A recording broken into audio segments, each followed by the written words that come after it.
The chandeliers of the Zhao family mansion cast their golden light across the ballroom where I stand frozen, watching my entire world crumble with each word that falls from Marcus Chen's lips like poison disguised as honey.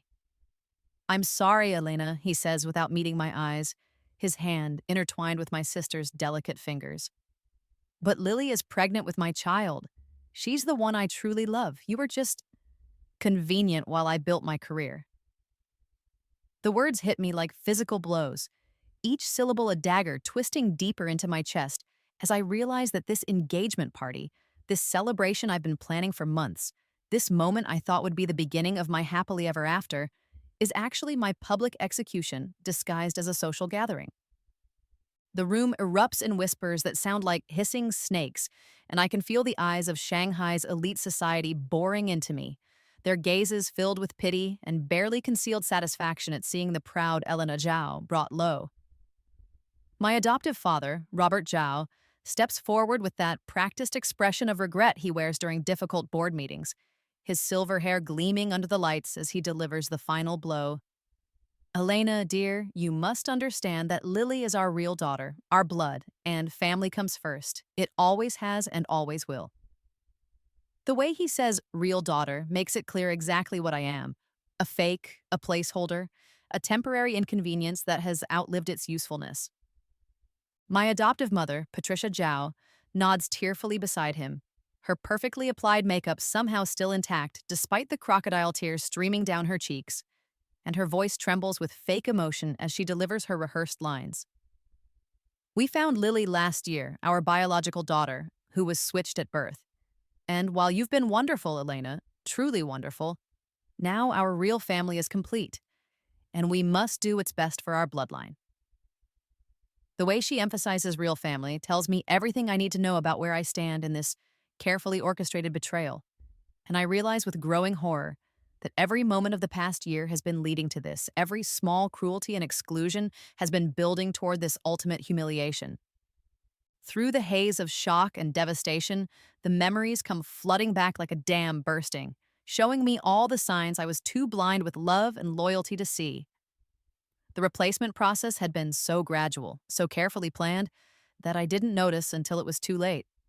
First, Lily arrived with her sweet smile and innocent eyes, claiming to be the Zhao family's real daughter with DNA tests that Robert had privately arranged, tests I was never allowed to see or verify. Then, I was gradually pushed out of my own life like furniture being moved to make room for something newer and more valuable. Moved from my childhood bedroom to the servants' quarters because Lily needs the larger room to feel comfortable. Excluded from family business meetings because this is just for blood family, dear. And stripped of my position as vice president of Zhao Industries because Lily needed to learn the business from the ground up. The family events that had once included me as a matter of course suddenly didn't have space for me anymore. "Oh, Elena, this is just for blood family, you understand," Patricia would say with that saccharine smile that never reached her eyes. And I would nod and smile back because I was grateful. So pathetically grateful for any scraps of affection they threw my way. My credit cards were canceled due to temporary confusion with the banks.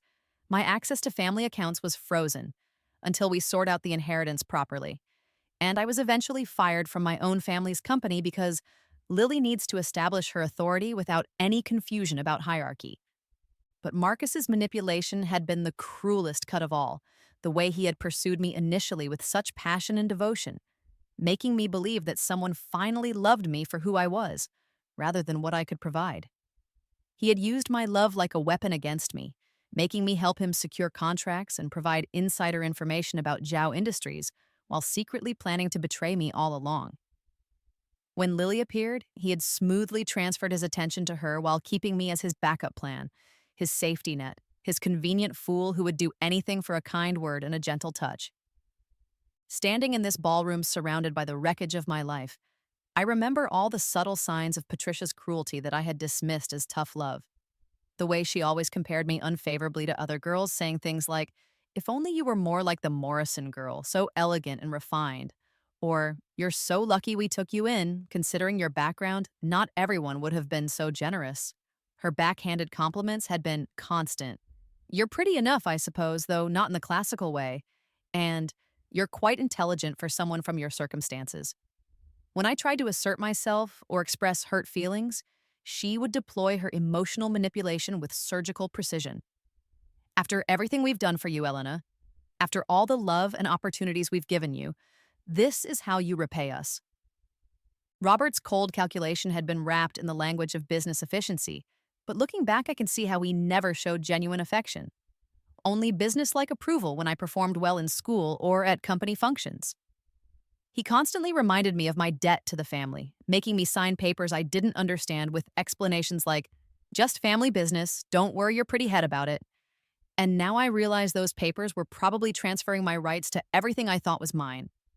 Lily herself had been the perfect weapon, arriving with her fake innocence and sweet demeanor, playing the role of the grateful long-lost daughter while systematically turning everyone against me. I hope we can be real sisters, she had said with tears in her eyes, but every action she took drove a wedge between me and the family I thought was mine. She would tell people things like, Elena seems so jealous of our bond. I don't understand why she can't be happy for us. While stealing my friends, my position, my fiancé with moves so calculated that they would have impressed a chess grandmaster. She always played the victim perfectly, making me look like the bitter, jealous stepsister who couldn't accept that the real daughter had returned. The business revelation hits me like a physical blow as Marcus announces that he's merging his company with Zhao Industries through his marriage to Lily. And I realize with sickening clarity that this was always the plan.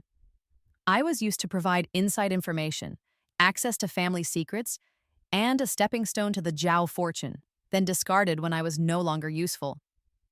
The marriage, the baby, the dramatic revelation, it's all been choreographed to ensure that Marcus gets what he wants while I get nothing but public humiliation. Robert steps forward again, his voice carrying the authority of a man who has built an empire on the backs of others, and he delivers what he clearly believes is a generous gesture. The patents you filed, Elena? Company property developed with company resources. Your college fund? Family money that was invested in your education. Even your charity work was funded by us. So you see, everything you think you've accomplished was actually built on Zhao family resources.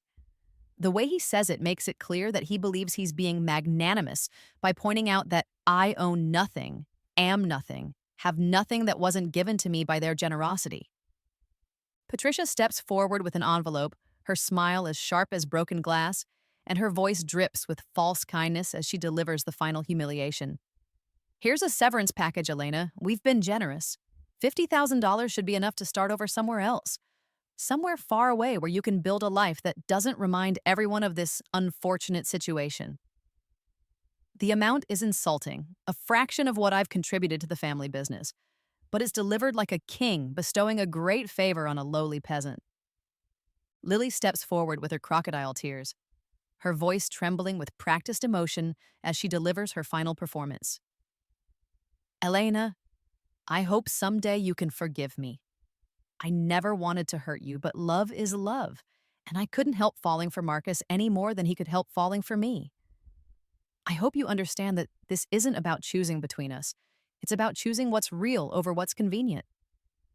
The words are designed to sound apologetic while actually being the cruelest possible way to dismiss 3 years of my life as nothing more than a business arrangement.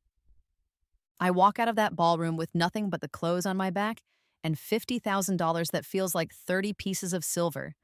And the rain that starts falling as I wander the streets of Shanghai feels like the city itself is weeping for my destroyed life.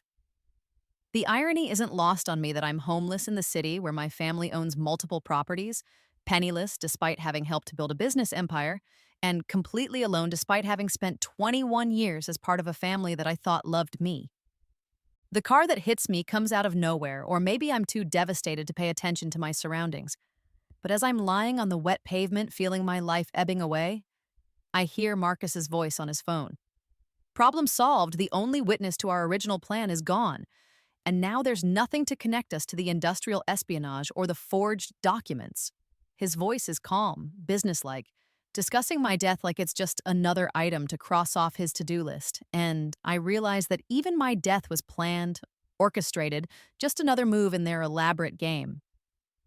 My last thought as the darkness closes in is a desperate wish that echoes through my fading consciousness. If only I had my real family. If only I knew where I truly belonged. If only I could have one more chance to make them pay for what they've done to me. The regret and rage and desperate longing for justice follow me into the darkness, and I die knowing that I lived my entire life as someone else's pawn in a game I never even knew I was playing. Then I open my eyes and I'm 18 again, sitting in my dorm room at Harvard Business School with sunlight streaming through windows that should be showing me the rainy Shanghai street where I died. And the familiar sounds of campus life replace the sound of my own labored breathing. My heart is pounding so hard I can feel it in my throat, and for a moment I think I'm having some kind of vivid nightmare. But the details are too sharp, too real. The economics textbook open on my desk, the half-finished coffee that's still warm, the Harvard sweatshirt hanging on my chair exactly where I left it 3 years ago. My phone buzzes against the wooden desk, and I see 17 missed calls from Dad, Robert Zhao, and a text that makes my blood run cold with the familiarity of it. Elena, come home this weekend. We have important family news to discuss that will change everything for our family. I know exactly what this means because I lived through it once before. This is when they'll tell me they found Lily, when they'll introduce the girl who will systematically destroy my life, when they'll begin the process of replacing me with their real daughter. But this time is different because this time I know what's coming. I know what they're planning. I know that the family news that will change everything is actually the beginning of the end of everything I thought I knew about my life. In my past life, I was excited about this call, thinking I was finally going to have a sister, someone to share the burden and joy of being a Zhao family daughter. Now I know the truth. I was never their daughter at all, just a placeholder keeping the position warm until the real daughter could be found and installed.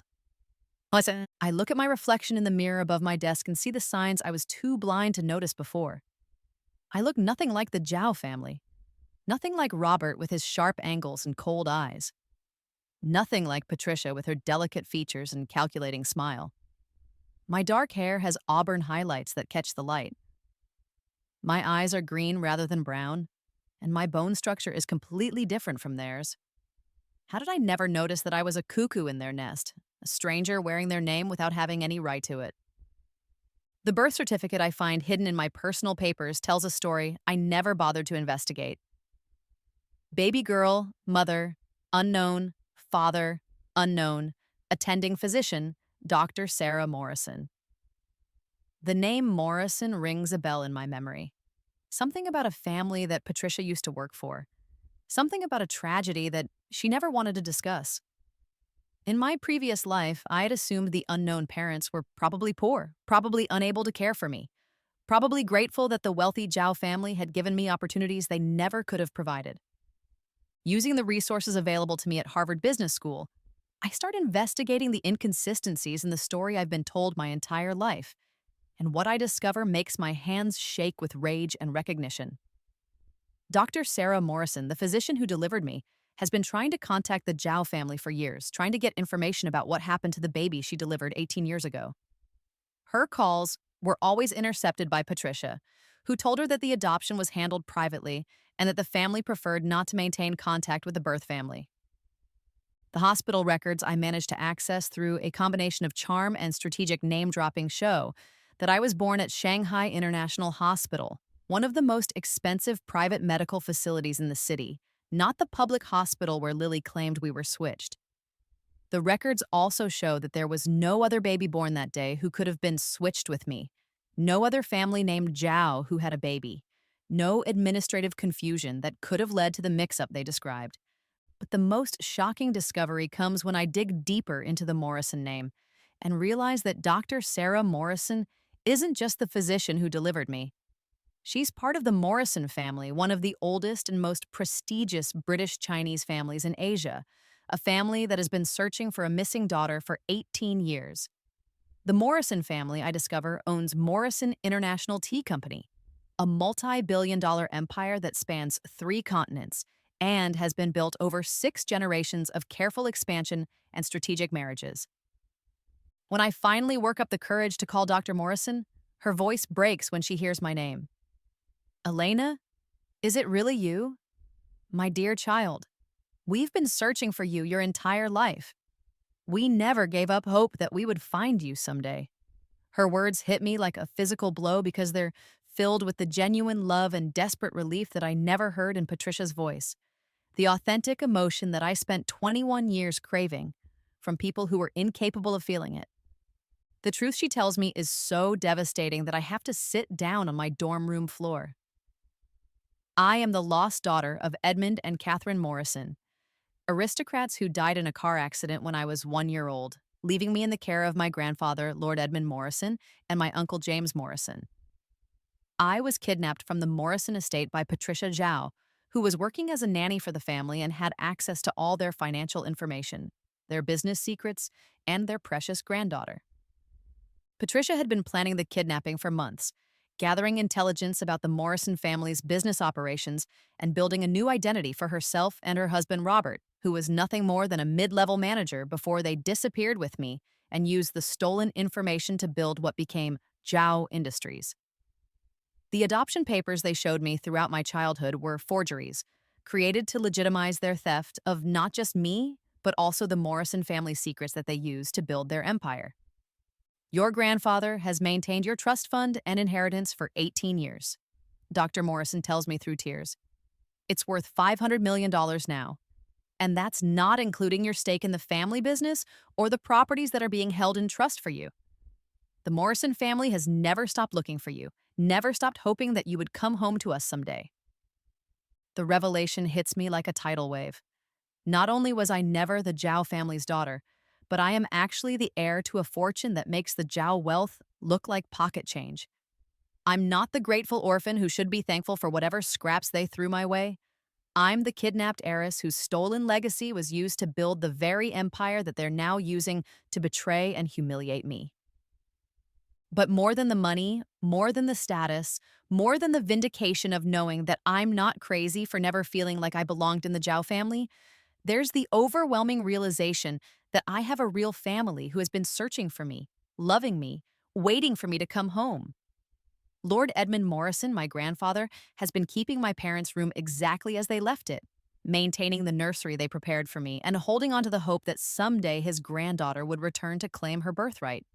The irony is so perfect, it's almost poetic. The Zhao family is planning to discard me for their real daughter, not knowing that I was never their daughter to begin with, not realizing that they're actually setting me free to return to a family that will welcome me with open arms and resources that dwarf anything they could ever offer. They think they're trading up by choosing Lily over me, but they're actually giving me the greatest gift they could possibly give: the motivation and opportunity to reclaim my real identity and destroy them with the truth. As I sit in my dorm room holding the phone number for Morrison Estate in England, I realized that my rebirth wasn't just about getting a second chance to avoid the mistakes of my previous life. It was about finally finding out who I really am and where I really belong. The Zhao family wanted to replace me with their real daughter, never knowing that I was never theirs to replace in the first place. The phone call to Morrison Estate changes everything, and when I hear my grandfather's voice for the first time, the emotion in his words makes me understand what real family love sounds like. Elena, my precious granddaughter, we've been waiting for you to come home for 18 years, and not a day has passed that we haven't thought about you and prayed for your safe return. Lord Edmund Morrison's voice breaks with genuine tears, and I can hear the decades of grief and hope wrapped up in every word he speaks. Within 24 hours, the Morrison family has mobilized resources that make the Zhao family's wealth look like a children's allowance. Private investigators, international lawyers, security teams, and diplomatic contacts all working together to verify my identity and prepare for what's coming next. The DNA tests confirm what we all know to be true. The legal paperwork to reclaim my inheritance is expedited through channels I didn't know existed, and the investigation into the Zhao family's fraud and kidnapping is launched with the kind of thoroughness that only comes from having unlimited resources and 18 years of pent-up determination. When Marcus Chen approaches me at the Harvard coffee shop with his practiced charm and calculated smile, I'm ready for him in ways he could never imagine. "Elena Zhao?" he says with that smooth confidence that once made my heart flutter. "I'm Marcus Chen. I've heard about your business acumen from several professors, and I was hoping we could discuss some potential collaboration opportunities." His eyes are already calculating the value of my supposed connections, the access I could provide to Zhao Industries, the strategic advantage of getting close to the heir of a major Chinese business family. Actually, it's Elena Morrison, I reply with a smile that doesn't reach my eyes. And I've heard about your reputation too, Marcus, though I suspect we've heard different things about each other. The confusion that flickers across his face is delicious, and I can see him trying to process this unexpected development while maintaining his confident facade. I record our entire conversation on my phone, capturing every word as he pivots smoothly into his pursuit of the Morrison heir instead of the Zhao daughter, admitting his mercenary intentions with a frankness that will destroy him later.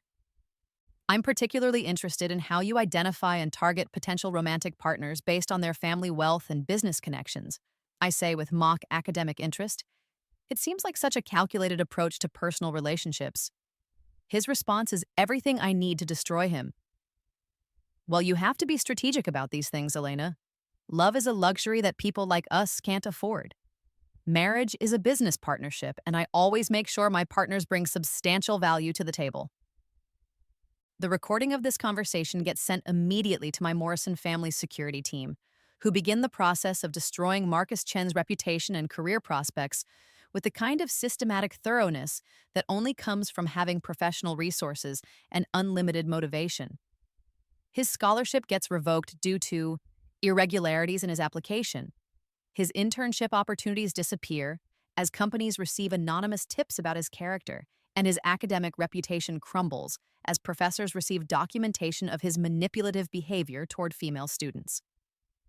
At Harvard, I begin the process of transferring my allegiance from the Chinese business community to the British aristocracy social circle, using Morrison family connections to establish myself as someone completely different from the person Marcus thought he was targeting.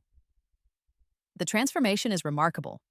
Instead of being Elena Zhao, the grateful adoptee trying to prove her worth to her family, I become Lady Elena Morrison, the kidnapped heiress returning to claim her birthright with centuries of aristocratic breeding and unlimited resources behind her. The return to the Zhao mansion is orchestrated with the kind of precision that would make a military general proud. Instead of going alone and vulnerable as I did in my previous life, I arrive accompanied by a full entourage that announces my new status to anyone with eyes to see. Lord Edmund Morrison, my grandfather, whose presence commands respect from Shanghai's elite. James Morrison, my uncle and CEO of Morrison International, whose business reputation precedes him into every room. Alexander Morrison, my 25-year-old cousin and heir to the family estate, whose protective instincts toward me are already becoming something deeper, and a full legal team carrying enough documentation to bury the Zhao family in litigation for the next decade. The confrontation doesn't wait for their carefully planned family meeting. I take control of the situation from the moment I walk through the door of what I now know was never my home. Patricia, I say with a voice that carries the authority of 18 years of suppressed rage and newfound power. I know you kidnapped me from the Morrison family 18 years ago, and I know you used Morrison family business intelligence to build Zhao Industries on stolen foundations. The shock on her face is everything I hoped it would be, the way her carefully applied makeup can't hide the blood draining from her cheeks, the way her hands tremble as she realizes that her perfect plan is crumbling around her. What? Elena, what are you talking about? We adopted you legally. We have all the paperwork. We've been your family for your entire life. She stammers, but her voice lacks the confidence she's always used to manipulate me. Show me the real adoption papers, I demand, my voice carrying the cutting edge of someone who has nothing left to lose and everything to gain. Show me the hospital records that prove your story. Show me anything that validates the lies you've been telling me my entire life. The silence that follows is deafening, broken only by the sound of legal documents being shuffled as my Morrison family lawyers prepare to present evidence that will destroy everything the Zhao family has built. Robert tries to maintain his business-like composure, but under the pressure of facing legal action from one of the most powerful families in Asia, he begins to crack like a dam under too much pressure. The confession comes in pieces, each admission more devastating than the last. Patricia stole me during a domestic dispute when the Morrison family was grieving my parents' death and temporarily vulnerable. They forged adoption papers and paid off officials to legitimize their theft. They used Morrison family business intelligence that Patricia had gathered as their nanny to build Zhao Industries from the ground up. They've been living off stolen legacy for 18 years while keeping me ignorant of my true identity. We gave you a good life, Robert pleads desperately. We provided for you, educated you, gave you opportunities you never would have had otherwise. Doesn't that count for something? Doesn't that earn us some mercy? But his words fall on deaf ears because I know now what my life should have been, what was stolen from me, what I lost by being raised by people who saw me as a resource to be exploited rather than a child to be loved. Right on schedule, Lily makes her entrance, but this time I'm prepared for her in ways she could never anticipate. My investigation has revealed that she's not even related to the Zhao family. She's Patricia's niece, a girl they found in rural China, and trained to play the role of the returning daughter, someone desperate enough for money and status that she'd be willing to participate in their elaborate fraud. The DNA test that proved she was their daughter was as fake as everything else in their lives. Another lie built on top of the foundational lie of their stolen empire. "Hello, sister," she says with that sweet smile that once made me feel guilty for not embracing her more warmly, but now I can see the calculation behind her eyes, the way she's already assessing the power dynamic in the room and trying to figure out how to turn this situation to her advantage. "I'm so glad you're here for our family announcement." "I'm not your sister," I reply with a calmness that surprises even me. "And you're not their daughter. You're Patricia's niece from Hunan province, and you've been trained to play a role in their fraud. But the performance is over now, and it's time for everyone to see who you really are." The Zhao family still proceeds with their family revelation party, either because they're too arrogant to believe they can be stopped or because they're too invested in their plan to abandon it now. But I've used Morrison family influence to ensure that the guest list includes people who can destroy them. The British Consul General and Chinese ambassador who represent the international implications of their fraud, CEOs of major companies who have business relationships with both Morrison International and Zhao Industries, old money families who remember the Morrison name and the scandal of my disappearance, and financial journalists who are always looking for the kind of story that will make their careers. My entrance to the party is choreographed to announce my transformation to everyone present. Instead of arriving as Elena Zhao, the grateful adoptee trying to prove her worth, I enter as Lady Elena Morrison, accompanied by my real family and carrying the kind of authority that can only come from centuries of aristocratic breeding and unlimited resources. The whispers that ripple through the crowd are different this time. Instead of pity and schadenfreude, there's recognition and respect for the power I now represent. As Robert begins his prepared speech about finding their real daughter and completing their family, I interrupt with the kind of dramatic timing that would make a theater director proud. "Ladies and gentlemen, before the Zhao family continues with their fraud, I have an announcement that I think everyone should hear. I am not Elena Zhao. I never was Elena Zhao. I am Lady Elena Morrison, the kidnapped daughter of the Morrison family, and I have returned to reclaim my birthright and expose the truth about how Zhao Industries was really built." The room erupts in gasps and murmurs as I present the evidence that destroys their lives. Original hospital records showing my true parentage, DNA test results confirming my Morrison heritage, police reports from my original disappearance 18 years ago, and financial records showing how Zhao Industries was built using stolen Morrison family business intelligence. Each piece of evidence is like a nail in their coffin, and I can see the exact moment when everyone in the room realizes that they're witnessing the collapse of one of Shanghai's most prominent families. Patricia breaks down completely under the pressure, her careful facade crumbling as she confesses to the kidnapping in front of Shanghai's elite. "I didn't mean for it to go this far. I just wanted a better life for my family. I thought the Morrisons would never find her. I thought she would be better off with us than growing up as an orphan." Her confession is recorded by multiple phones and news crews, ensuring that there will be no way to take back the words that destroy her forever. Robert's business partners immediately begin distancing themselves from him, their faces showing the calculation of people who know a sinking ship when they see one. Marcus tries to approach me, probably thinking he can salvage something from this disaster, but Alexander physically blocks his path with the kind of protective instinct that makes my heart skip despite everything else that's happening.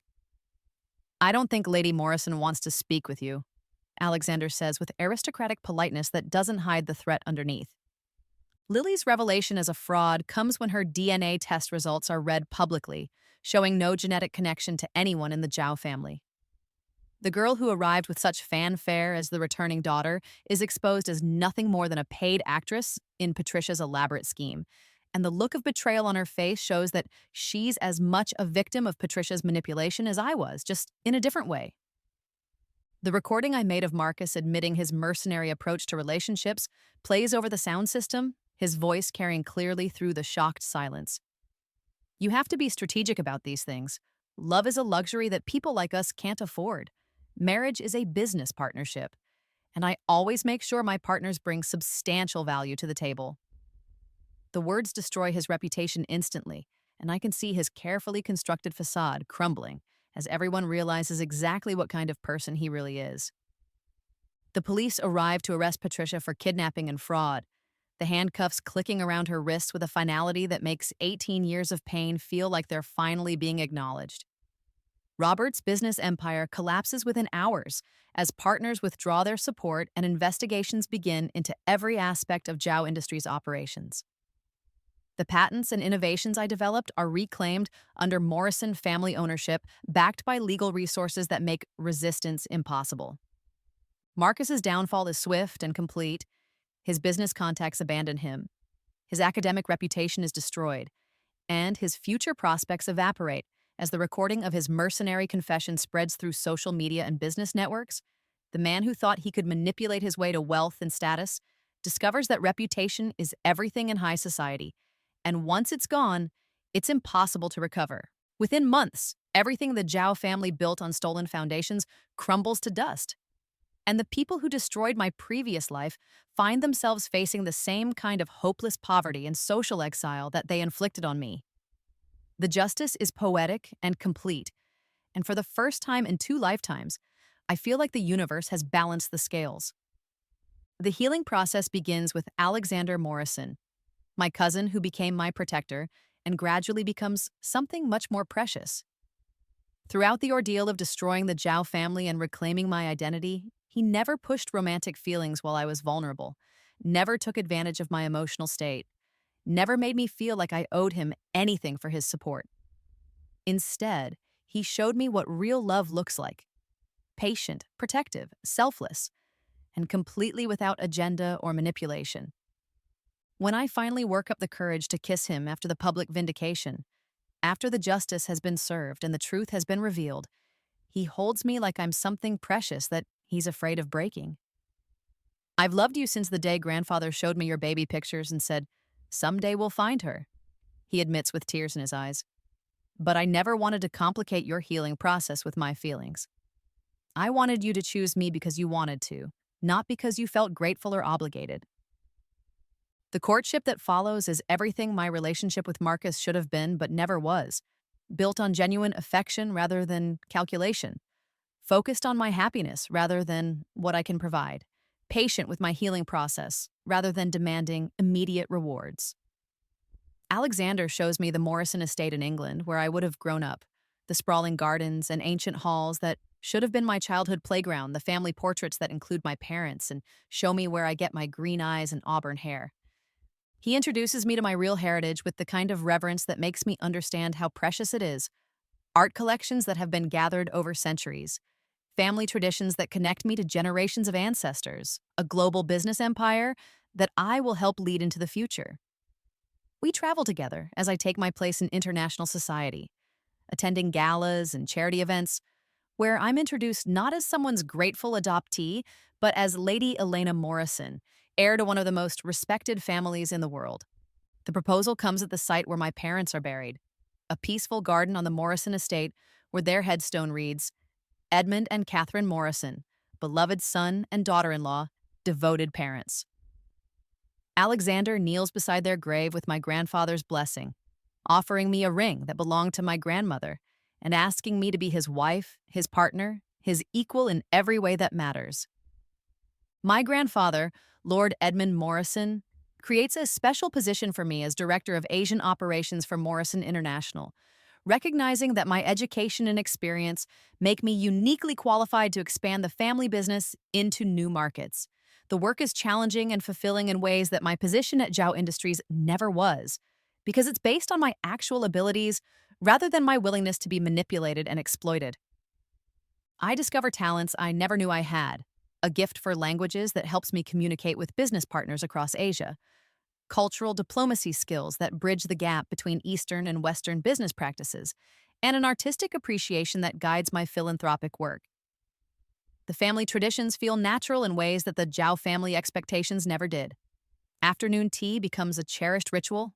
Classical music fills the silence in my soul, and philanthropic work becomes a passion rather than an obligation. Using my business education and Morrison family resources, I launch my own venture capital firm focused on ethical businesses and family owned companies. The reputation I build is based on integrity rather than manipulation, on creating value rather than extracting it, on building up rather than tearing down. My success is mine in ways that my achievements at Zhao Industries never were, because it's built on my real identity and supported by people who genuinely want me to succeed. The scholarship programs I create for kidnapped and trafficked children become my way of turning my pain into purpose, ensuring that other children don't suffer the way I did, that other families don't lose their children to predators like Patricia Zhao. The work is deeply personal and incredibly meaningful, and it helps me heal from the trauma of my stolen childhood while preventing other families from experiencing the same devastating loss. 2 years after my rebirth, Alexander and I marry in a ceremony that combines British and Chinese traditions, surrounded by my real family and friends who love me for who I am rather than what I can provide them. The Morrison estate is decorated with both English roses and Chinese peonies. The ceremony includes both Anglican prayers and Chinese tea ceremonies, and the guest list includes people who have supported me through my transformation rather than people who want to use me for their own purposes. The contrast with my previous life is profound and healing. Instead of being manipulated by people who saw me as a resource to be exploited, I'm surrounded by people who celebrate my happiness and success. Instead of being grateful for scraps of affection, I'm cherished and valued for who I am. Instead of being afraid that my worth is conditional on my usefulness, I'm loved unconditionally by people who would support me, regardless of what I could offer them. The news of my pregnancy comes on the anniversary of my rebirth, and as I feel Alexander's hand on my growing belly, I realize that this child will grow up knowing exactly who they are and where they belong. They will be raised by parents who chose each other for love rather than convenience, surrounded by a family that values them for their inherent worth rather than their utility. Protected by resources that can't be taken away by manipulation or betrayal, the Zhao family's fate serves as the perfect counterpoint to my new beginning. Patricia serves 5 years in prison for kidnapping and fraud, her careful facade permanently destroyed by the truth of what she did. Robert works as a low-level manager at a small company, his business empire reduced to nothing more than a cautionary tale about the dangers of building success on stolen foundations. Lily disappeared after the scandal broke, rumored to be working as a server in a small restaurant, another victim of Patricia's manipulation, who paid the price for someone else's greed. Marcus never recovered professionally from the scandal, his reputation destroyed by the recording of his mercenary approach to relationships. He works in a small accounting firm now, his dreams of wealth and status reduced to processing other people's financial records while living in a tiny apartment that would have been unthinkable during his days of pursuing heiresses. As I stand in the Morrison family garden, watching Alexander teach our young nephew to play cricket while our own child grows inside me, I realize that my rebirth wasn't just about revenge or justice, or even reclaiming my stolen inheritance. It was about finding where I truly belonged, discovering who I really was when I wasn't being manipulated and used by people who saw me as a means to an end, rather than a person deserving of love and respect. In my past life, I died believing I was unwanted and alone, convinced that I was nothing more than a burden that the Zhao family had graciously agreed to carry. In this life, I live knowing that I am cherished by people who searched for me for 18 years, who never gave up hope that I would come home, who welcomed me with open arms and resources that reflect the value they place on having me in their lives. The irony is perfect and complete. The Zhao family thought they were discarding me for their real daughter, never knowing that they were actually setting me free to find my real family, my real inheritance, my real purpose in life. They thought they were choosing her over me, but fate was choosing my real family over their lies, choosing love over manipulation, choosing truth over the comfortable fiction that had sustained their stolen empire. And this time, I didn't just survive their betrayal. I thrived beyond their wildest dreams, built a life that would have been impossible if I had remained trapped in their web of lies and manipulation. The girl they thought was disposable became a woman who could destroy them with a phone call, and the family they thought was replaceable became the foundation for a happiness they could never understand or appreciate. As I watch the sunset paint the Morrison estate in shades of gold and crimson, I think about the scared, broken girl who died in the rain on a Shanghai street, and I whisper a promise to her memory. You were never alone, you were never unwanted, you were never disposable, you were just lost, and now you're home.